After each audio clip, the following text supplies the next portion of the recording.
Hello, everyone. Welcome back to Professional Bookworms, the worst titled booktube channel on the face of the planet. I'm Sid. Today, I'm going to be reviewing the Farseer trilogy by Robin Hobb, which is an unexpected favorite this year. But really, it's not all that unexpected, and yet it still blew me away and is now one of my favorite series of all time. If you don't know, this is the first sub-series within the realm of the Elderlings, which I am currently making my way through. Um, Robin Hobb is a brilliant writer, and I'm just gonna get right into it.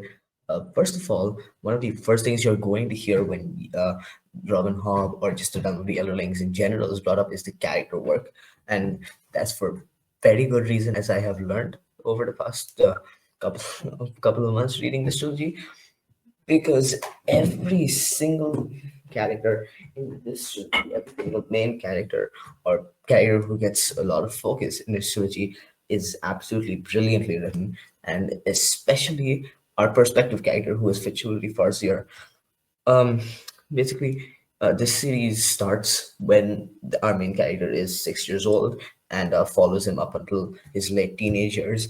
And because of that, you get to see him developing these different connections, these different um, uh, bonds with different people, and growing as a person and kind of building out his personality. Especially in the first book, is where you see him building out his personality and meeting these new people and kind of finding who he is.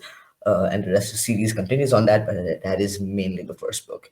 And this is done in such a natural way. And the downside of this is that some people find Fitz to be bland at first, and I was kind of like that at the beginning. But as the series goes on, his character becomes more and more stated and more defined, and you can really tell who he is by the end of this trilogy to the point where he is now one of my favorite characters of all time. And I hear a lot of people say that, yeah, they really love Fitz by the end of this first trilogy, but he is not their favorite character in the series and only really gets there later on. He is already a favorite character of all time. There's a couple contenders just because of how brilliant a lot of the other characters are in this trilogy, but Fitz himself is just such a well written character just because of how natural, first of all, his development feels.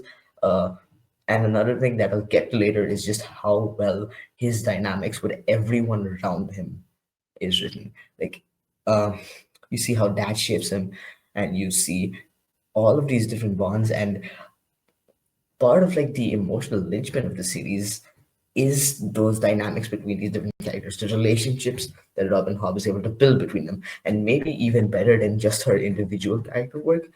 Something that might be better is just how she writes these relationships between characters, and so many emotional moments hinge upon that, and also just because of how well she writes it from Fitz's perspective.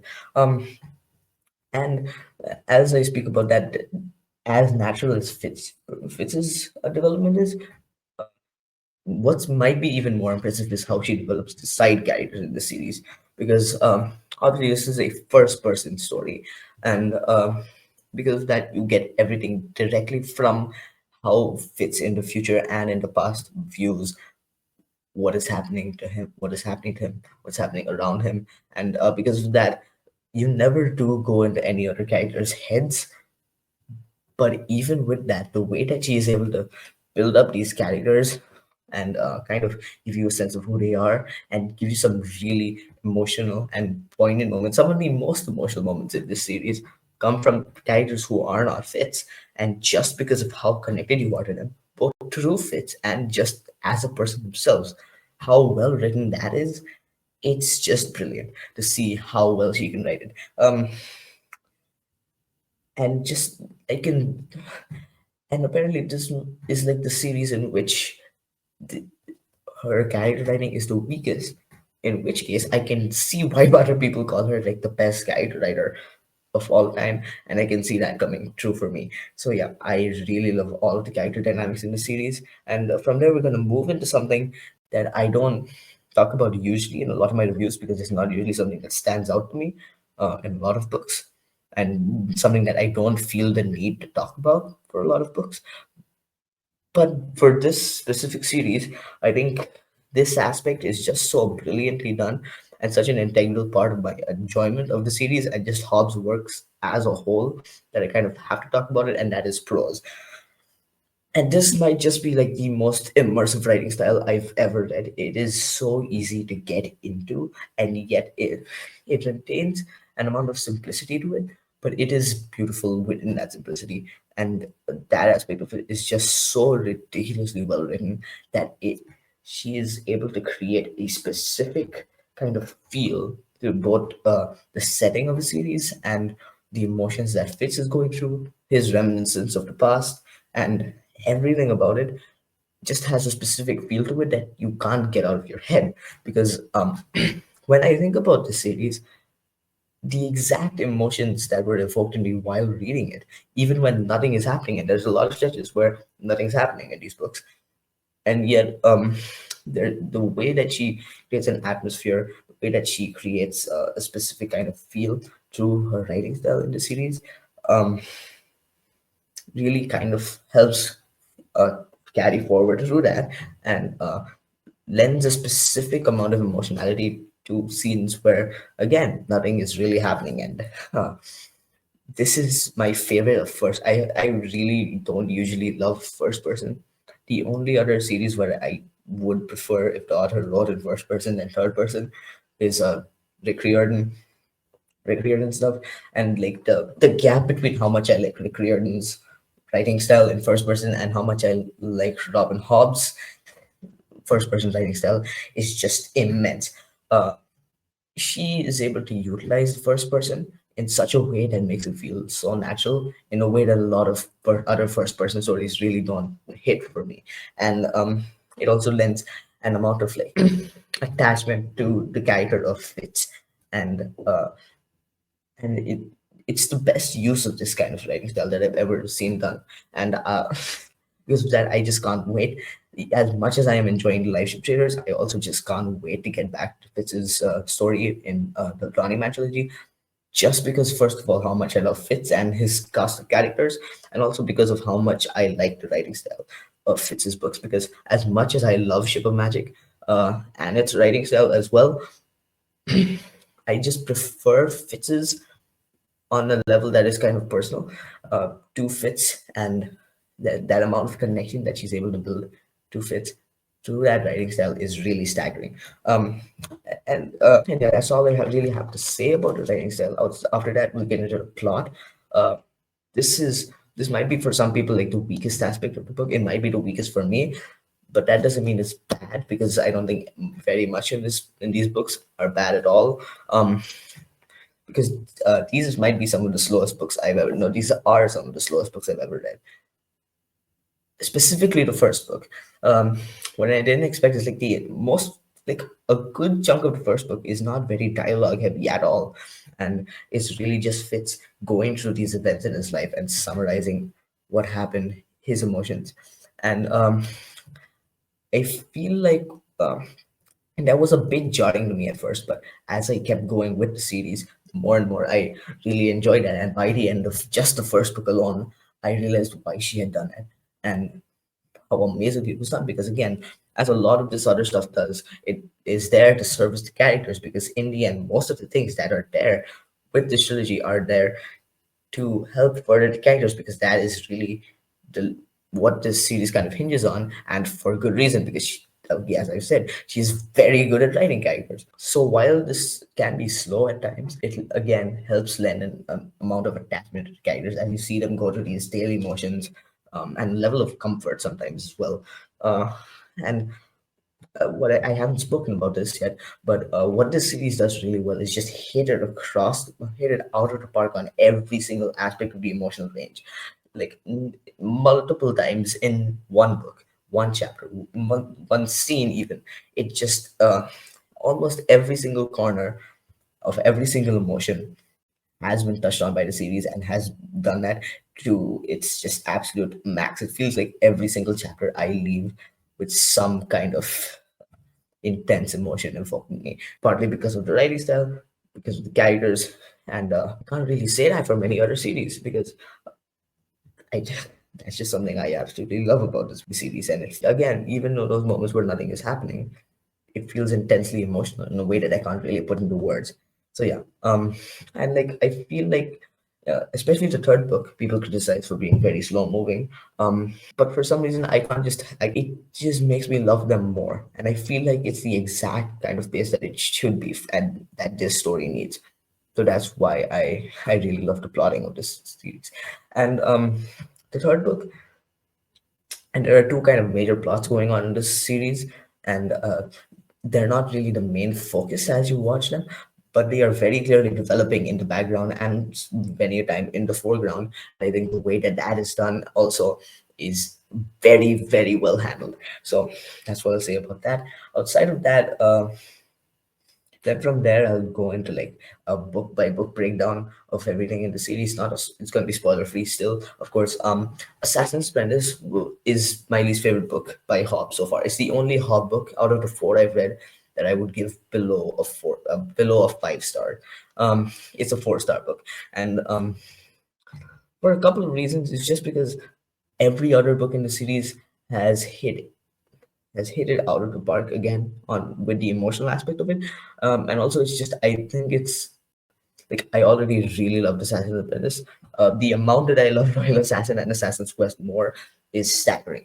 So, and Assassin's Apprentice does a really good job at setting up this world, setting up these characters, setting up what is to come within the rest of the series, and I feel I feel like, I mean, the rest of the series just won't work without it. And there is, and again, the ending of Assassin's Creed also, while it's not the it's the weakest out of the three, it is still amazing. And it's also the book which covers the most time.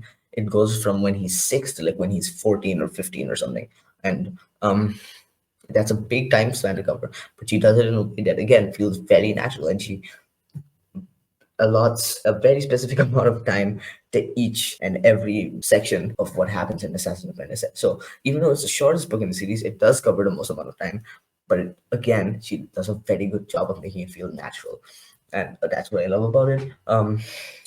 And at the beginning, as I said before, many people find Fitz to be a bit of a blank slate. I feel like as the book goes on, because of the slower pace and because of the more contemplative nature of Assassin's Apprentice, you are able to get more and more attached to Fitz as it goes on. And my favorite part of Assassin's Apprentice was a sequence, or not really a sequence, but just like a specific plotline in the middle, just because of the amount of emotionality, just because of how devastating it was. And I won't say much more than that, but like that was like the first glimpse of what Robin Hobb could really do with her writing. So yeah, then I read Royal Assassin, and how much better Royal Assassin was is kind of amazing because again I already really loved Assassin's Apprentice. Royal Assassin is better in almost every single way. First of all, there is a larger focus on just like the tension building, and it is a very slow book, but it's very clearly trying to set something up, and what it does really well because there's this slow kind of build up as the book goes on, and then the ending of this book, whenever you hear about Royal Assassin, you will hear that the ending of this book is just phenomenal, and that is for good reason because again, as Robin Hobb does, she has a reputation for making things absolutely devastating and hit you in the gut, and this book really did that for me. This was also the first, like Assassin's Apprentice. What I said earlier about every chapter leaving me with some really intense emotions. Assassin's Apprentice didn't do that as much. Royal Assassin did that at a certain point. Royal Assassin started doing that, and very early into the book too.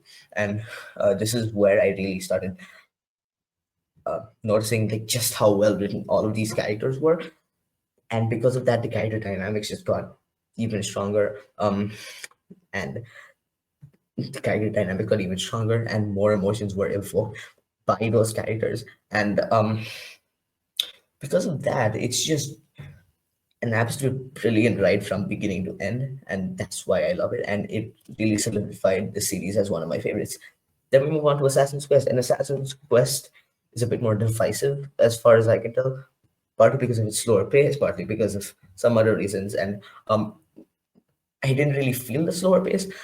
It's weird because each Robin Hobb book I've read just gets longer than the last one, but I've also finished each one quicker than the last, which is weird, but it also makes sense because they've all just been getting better and better, except Shiv Magic, which I did like slightly less than Assassin's Quest, but I liked it more than Assassin's Quest, Apprentice, and Royal Assassin. Um, but this book, again, this book really feels epic. And one of the things that people don't like about this book, like I could see people not liking about this book, is that it kind of takes away one thing. I mean, it has a lesser focus on one thing that people would view as one of the major strengths of the series. Um, and I actually feel like taking that away kind of strengthened what happened throughout the rest of what happened with this book and the emotions that Fitz felt. I don't want to speak too much about it because that would be very spoilery. But I do feel like that was a very good decision to make on her part, and it just made the book all the better for me. Another thing was just this book really expanded on the world, which isn't usually what I'm looking for in these books anyway. But it was a nice addition. But the main thing is just that this book is the one that got me the most emotional, which is impressive because all three of these books, all four of the books that I've read so far, have gotten me really, really emotional. But this is the one that got me like has the highest emotional peaks. I would say Royal Assassin got me more consistently emotional, even though this one still got me emotional through a lot of different points in the series and in the book. But Royal Assassin got me the most consistently emotional. This had me like the most emotional. And this had like the highest in terms of emotionality.